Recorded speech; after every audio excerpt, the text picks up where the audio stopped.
Police का नाम जहन में आती, तहफ़्फ़ुज़ का एहसास हमें होता है या फिर कोई क्राइम सीन नज़रों में घूमता है। मगर आज मैं आपकी मुलाकात करवाने जा रही हूँ कैसे कराची के नौजवान पुलिस कांस्टेबल से, जो कि अपनी मुहाफ़िज़ होने की ड्यूटी के साथ साथ एक अच्छे सिंगर भी हैं। तो समीर हमज़ा इस वक्त मेरे साथ मौजूद हैं। 3 साल का जो म्यूज़िक में डिप्लोमा है मुकम्मल किया हुआ है। तो समीर, बहुत ही खूबसूरत आवाज़, वेरी इंप्रेसिव वीडियो, और क्या बात है आपकी। मतलब मैं थोड़ा सा बता भी देती हूँ और आपके बारे में कि साहिर अली वग्गा, अहमद जहांजेब और आसिम मजहर जैसे बड़े गुलकारों के साथ स्टेज पर परफॉर्म करने का एजाज़ भी ये रखते हैं। हालिया दिनों इन्होंने शोहदाए पुलिस के लिए तुम मरकर भी जिंदा हो गाया, जो कि अभी आपने सुना है और लोगों की जानिब से काफ़ी पसंद किया जा रहा है। मुझे बहुत पसंद आया है, तो वेरी इंप्रेसिव। और माशाल्लाह आपको मुबारकबाद भी, क्योंकि बड़ा मुश्किल है एक ऐसे दौर में अपनी जगह या अपना नाम बनाना कि जबकि बेशुमार वीडियोज़ हैं, इतने सारे सिंगर्स हैं, फिर आप सर्व भी कर रहे हैं, म्यूज़िक भी कर रहे हैं, गा भी रहे हैं। माशाल्लाह ज़बरदस्त। Welcome to our show. Thank you for inviting मी।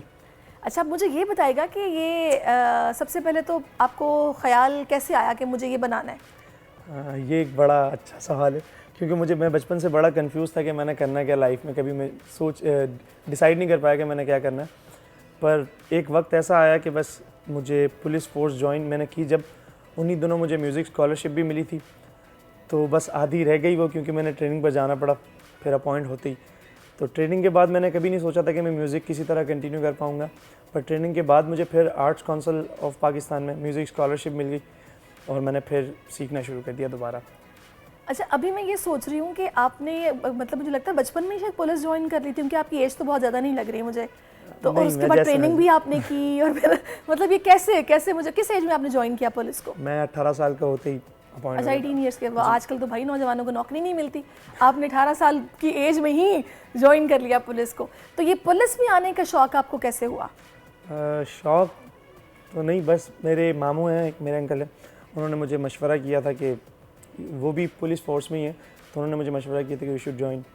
मैंने कभी सोचा नहीं था, मैं कंफ्यूज था अपनी लाइफ में कि मैंने करना क्या।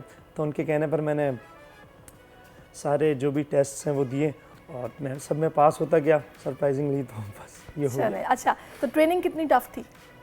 ट्रेनिंग बस बड़ा मज़ा आया, क्योंकि मैं मार्शल आर्ट, जिम्नास्टिक्स और ये सब एंटरटेनमेंट से मेरा ज़िंदगी भर वास्ता रहा है। मैं डांस करता रहा, ये करता रहा, वो करता रहा, तो ये बड़ा मज़ा है। ट्रेनिंग पीरियड बहुत मज़ेदार होता है। तो वेरी इंटरेस्टिंग।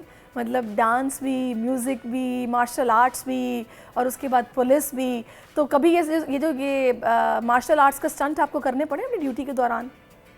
ड्यूटी के दौरान हाँ, अभी तक तो ऐसा कभी नहीं हुआ, मौका नहीं मिलेगा भैया से। पर ज़रूर जब करने पड़ेंगे तो करूँगा। ज़बरदस्त। अच्छा, अब मुझे आप ये बताइएगा कि आपका ये जो गाना है, ये जो ट्रिब्यूट है, इसको बहुत पजीराई मिल रही है, लोग इसको बड़ा अप्रिशिएट कर रहे हैं। तो ये आपने किस तरह लिखा, कैसे कंपोज किया, वीडियो कैसे बनाई? क्योंकि डिप्लोमा तो आपका है, तो या नो हाउ तो आपको था म्यूज़िक को लेके, तो किसी की हेल्प या फिर सोलो अकेले ही सब किया? It was a challenge for me, क्योंकि मैंने कभी पहले इस तरह शहीदों के लिए या हुब्बुल वतनी के लिए कोई नगमा नहीं लिखा था। अब इस उम्र में शायद इंसान ज़्यादा रोमांटिक रहता है, तो वो गाने मैंने ज़्यादा लिखे थे अपने। तो फिर जब मुझे पता लगा कि 4 अगस्त पुलिस के शोहदाओं का दिन होता है, तो ये रोमांटिक गाने बगैर किसी महबूबा को जहन में रखे लिखे जा रहे हैं, या फिर मतलब वो एल्यूजन्स या बस इमेजिनरी गाने, या फिर कोई है भी ऐसा? ऑब्जर्वेशन है बस। अच्छा। अपने आप को कहीं रख कर सोचना पड़ता है। यानी भी कोई लड़की नहीं मिली आपको, कह सकते हैं। अच्छा, कह सकते हैं। बट वो ख़वातीन जो देख रही हैं, मैंने इनकी सारी खसूसियात तो बता दी हैं, तो अगर कोई रिश्ता भिजवाना चाहे तो वो इनसे कांटेक्ट कर सकता है। खैर, अच्छा मुझे ये बताइएगा कि ठीक है, ये सब आपने अकेले सोचा भी और किया भी, तो कितने वक्त में इस वीडियो को बनाया और फिर जब रिलीज़ आपने यूट्यूब पे की, उस हवाले से बताइए। बहुत कम वक्त था, क्योंकि ऐसा पहले कभी हुआ नहीं था। तो 4 अगस्त का इवेंट आने वाला था, उससे कुछ 10 दिन पहले मुझे पता लगा कि ऐसे कुछ करना चाह रहे हैं हम लोग कि एक नज़्म हो जो शहीदों को ट्रिब्यूट के तौर पर पेश की जाए। तो मैं बड़ा उस वक्त सोच में पड़ गया था, पर इत्तेफाक से अल्लाह ने रात को मुझे लफ्ज़ अता कर दिए, तो बस वो एक ही लम्हे में लिख भी दिया और बन भी गया, कंपोज भी हो गई। ज़बरदस्त। अच्छा, आपके जो ऑफिशियल्स हैं, क्या उन्होंने आपको ये कहा था कि कुछ रेडी करो ऐसा? जी जी जी, ऐसे। सही। तो जब ये आ गई और इतनी इसको पजीराई मिल गई, तो फिर उनका रिएक्शन क्या था, या फिर क्या कहा? मैं ये 4 अगस्त को ये मैंने परफॉर्म किया था, जब सारे शहदा की फैमिलीज़ वहाँ होती हैं, पुलिस अफसरान सब होते हैं। तो उस इवेंट में परफॉर्म किया था मैंने और रिकॉर्ड भी हुआ था। तो काफ़ी लोगों की तरफ से जो पुलिस ऑफिशियल्स नहीं हैं उनके भी मुझे पर्सनली मैसेज आया कि यार ये एक ऐसी ट्यून है या ऐसी शायरी है कि जिससे हमें पता चलता है कि पुलिस वाले क्या क्या करते हैं जो हमको ठीक से पता नहीं है, क्योंकि हमने पुलिस की नेगेटिव इमेज शायद ज़्यादा देखी या ज़्यादा उस पर फोकस करते हैं। तो क्योंकि मेरे कुछ दोस्त शहीद हुए हैं ड्यूटी के दौरान, तो मैं ये गम भी मैं समझा मैंने ऐसे बहुत, तो उन माओं पे क्या गुजरती होगी जिन्होंने अपने बच्चे को, ऐसा ही है। तो ये बहुत मुश्किल एक मरहला था मेरे लिए लिखने का। तो चले नहीं, बहुत अच्छा आपने लिखा और फिर उसको गाया भी बहुत अच्छा है। अच्छा वैसे मेरी ये ख्वाहिश है यार म्यूज़िक के, मतलब खैर उधर तो बहुत ज़्यादा है, यहाँ सिर्फ गिटार है, अगर आप मुझे कुछ अच्छा सा सुनाएं। ये तो हमने सुना है, ये भी मैं आपसे सुनूंगी जाते जाते, लेकिन अभी आपने जैसे कहा ना कि रोमांटिक भी आपने लिखा है बहुत कुछ, तो कुछ सुनाए अच्छा सा। रोमांटिक बहुत कुछ लिखा है, लेकिन ये एक ऐसा गाना है जो मैंने जब मैंने लिखा उसी वक्त मैंने डिसाइड कर लिया कि मुझे आज ही रिकॉर्ड करना, और मैंने उसी दिन ये गाना रिकॉर्ड किया, अगले दिन वीडियो करके इसे रिलीज़ कर दिया 2-3 दिनों के अंदर ही। अच्छा चलो, क्योंकि मैं बचपन से गालिब का बहुत फैन फैन ओके, तो उनका ये शेर मुझे बड़ा पसंद है, तो उसे मैंने गाना बना दिया, पूरा आगे खुद लिख लिया उस शेर को लेकर। सही।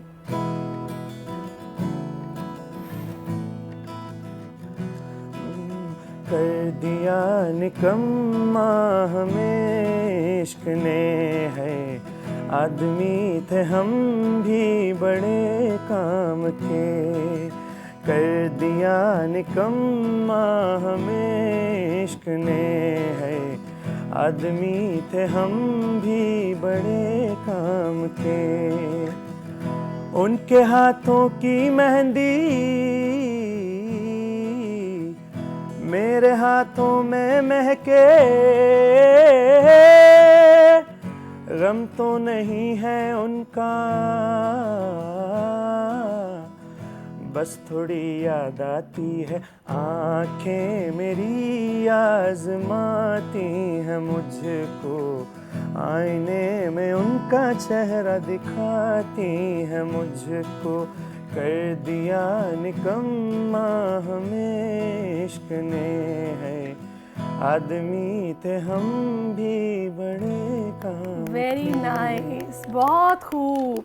अच्छा वैसे ये आप माशाल्लाह बहुत अच्छा गाते हैं, और ये लिटरली मैं सीरियसली बता रही हूँ, ये कोई मैं बटरिंग नहीं कर रही। अच्छा मुझे ये बताएगा कि साहिर अली बग्गा के साथ भी, और इस तरह मैंने और नाम अहमद जान ज़ेब के साथ आपने गाई, ये कैसे इत्तेफाक हुआ?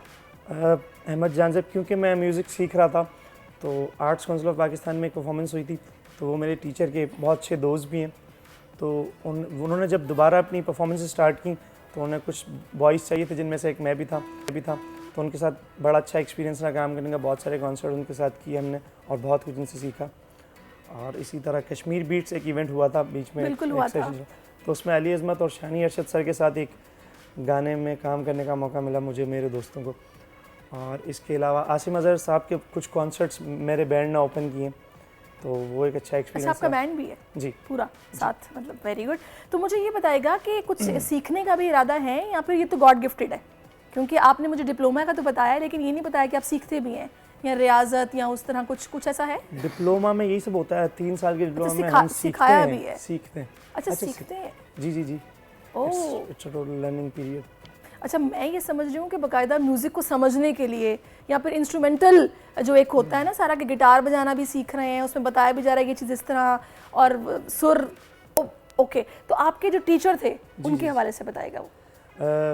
मैंने गायकी अपने उस्तादों से सीखी, जिनमें से 2 नाम हैं, उस्ताद महमूद अली खान साहब और उस्ताद इंतज़ार हुसैन, जो आर्ट्स काउंसिल में मुझे क्लासेस दिया करते थे। और इसके अलावा music composition, music writing, song writing मैंने सर एहसन बारी से सीखी है, जो साउंड्स ऑफ कोलाची। अच्छा वो डिप्लोमा जब जहन में आता है ना, तो लगता है कि शायद थ्योरेटिकली बताया जाता होगा गाना लिखना ऐसे है, जहन में ऐसे है, ये अंदाज होना चाहिए, और फिर जनाब ये इंस्ट्रूमेंट्स यूज़ होंगे, सब कुछ वो जहन में ये चीज़ें आती हैं। लेकिन वो जो होता है ना कि बाकायदा क्लासिक ही हम सीख रहे हैं, एक उस्ताद साहब आते हैं जो हमें रियाजत भी कराते हैं, टाइम भी देते हैं, इसमें ये नहीं है? जी इसमें है, ये सब बिल्कुल है। अच्छा, रियाजत होती है, वोकल क्लासेस होती हैं, राइटिंग क्लासेस अलग होती हैं, तो उनके डेज डिसाइड होते हैं। चलें, ये भी अच्छा है कि जो लोग सीखना चाह रहे हैं उनके लिए भी ये नॉलेज है कि अगर आप डिप्लोमा करेंगे तो उसमें ये सारा कुछ है कि आप सीख सकते हैं। और अच्छा अब आगे प्लान्स क्या है, करना क्या है? बस अपने एल्बम्स रिकॉर्ड करूँगा, मैं अपने गाने रिकॉर्ड करूँगा जो मैंने शुरू कर दिया रिलीज़ करना। अच्छा एल्बम, ओके, तो कुछ बताएंगे कि आगे पाइपलाइन में क्या है, कितने गाने हैं जो आपके आ रहे हैं, और उनको भी यूट्यूब पे ही आपका इरादा है या फिर क्या, किस तरह करना है? रिसेंटली यूथ फेस्टिवल पाकिस्तान हुआ था आर्ट्स काउंसिल ऑफ कराची में, तो मुझे याद है आज से 2015 में या 14 में मैं बहुत छोटा हुआ करता था, जब मुझे म्यूज़िक का कुछ नहीं पता था, तब मैंने ऑडिशन दिया था एक दफ़ा किसी कंपटीशन में, मैं उसके ऑडिशन में भी सेलेक्ट नहीं हुआ था। अच्छा। और अब जब ये सब सीखा है तो अब मैंने बैटल ऑफ बैंड्स में कंपटीशन में हिस्सा लिया, जिसमें बहुत सारे बैंड्स थे कराची के मुख्तलिफ इलाकों से और बहुत सीनियर बैंड्स थे, और मैंने रात को ये बैंड बस बना लिया था, मैंने सोच लिया था मैंने ये करना है, तो और सुबह हमने परफॉर्म किया था और हम जीत गए। तो आपके बैंड में जो आपके साथ आपके दोस्त हैं या कौन लोग हैं वो? जी मेरे दोस्त हैं, वो मेरे ही क्लासमेट्स हैं। अच्छा, यानी कि जहाँ आप डिप्लोमा कर रहे थे वहीं से आपके साथ होंगे। वो फिर एंड में होता है ना पूरा वो जो तैयार करते हैं, जब भी डिप्लोमा मिलता है तो एंड में हमें एक अपना वो प्रोडक्ट पेश करना होता है कि ये हमने सीखा था, ये हमने बनाया, ये सुनिए, तो उसी में साथ आप लोग ग्रुप होगा आप लोगों का। जी ऐसा ही। ज़बरदस्त। अच्छा, तो अभी क्या पुलिस को भी साथ साथ सर्व करना है या फिर इस करियर को परसू करना है, आगे क्या करना है? मैं दोनों साथ करूँगा, क्योंकि अब मैं अपनी फोर्स के लिए भी एज अ पुलिस कांस्टेबल और as a singer songwriter काम कर रहा हूँ, अपनी ड्यूटी के फ़राइज़ सर अंजाम दे रहा हूँ। अच्छा, अभी जो हमने आपका ट्रिब्यूट सुनाया ये आई थिंक सो पिछले साल का, लेकिन उसको ज़्यादा अप्रिसिएशन अब मिल रही है और अभी तक मिल रही है। इस साल भी आपने कुछ नया तैयार किया, मैं चाहूँगी कि वो आप हमें सुनाएं ताकि कुछ पता चले ना कि नया भी आ गया, वो क्या कैसा है जी इस गाने। अच्छा, इसके साथ ही मैं नाज़रीन को बता दूं कि मैं समीर का शुक्रिया अदा कर रही हूँ, और आप जो कहना चाहते हैं वो कहिए और आप सुनाइए, और उसके साथ ही फिर हम ब्रेक पे चले जाएंगे, फिर वापस आएंगे तो और मेहमान भी हैं जो आपके मुंतज़र हैं। तो पहले समीर का सुन लेते हैं और फिर उसके बाद चलते हैं। मैं ये नज़्म से पहले मैं कहना चाहूँगा, ये नज़्म लिखते वक्त मैंने सोचा था कि लास्ट ईयर तो मैंने लिख दी, अब मैं क्या करूँ। तो मुझे लगता है ऐसी बहुत सारी बातें जो लोगों को पता है लेकिन लोग उन पर शायद गौर व फिक्र नहीं करते। पुलिस और आवाम की दोस्ती बहुत ज़रूरी है। They are also have sisters daughters, उनकी भी बहनें माएँ सब होती हैं, और वो सब छोड़कर वो ड्यूटी पर होते हैं, जिन्हें नहीं पता होता कि वो वापस घर आएंगे या नहीं आएंगे। तो ये बात पब्लिक अक्सर एक्नॉलेज करना भूल जाती है। हमें चाहिए कि हम अपनी फोर्स को अप्रिशिएट करें। पुलिस और आवाम की दोस्ती बहुत ज़रूरी है, और उसी के लिए मैं ये लिखा है मैंने, तो ये मैं आपको सुनाता हूँ।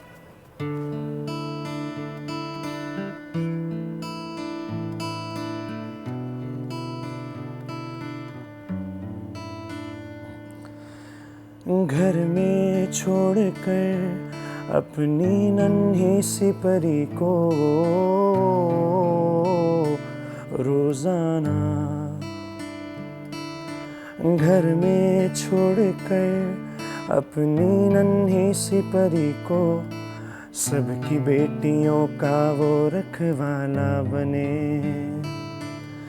हाँ एक जन्नत सी माँ भी तो है उसके घर में, और एक बूढ़ा सा बाबा है। किसी गोली का हो निशाना, तेरे सीने का चांद तारा है, जन्नत तेरा ठिकाना। सब्सक्राइब करें और बेल दबाएं ताकि कोई खबर रह न जाए।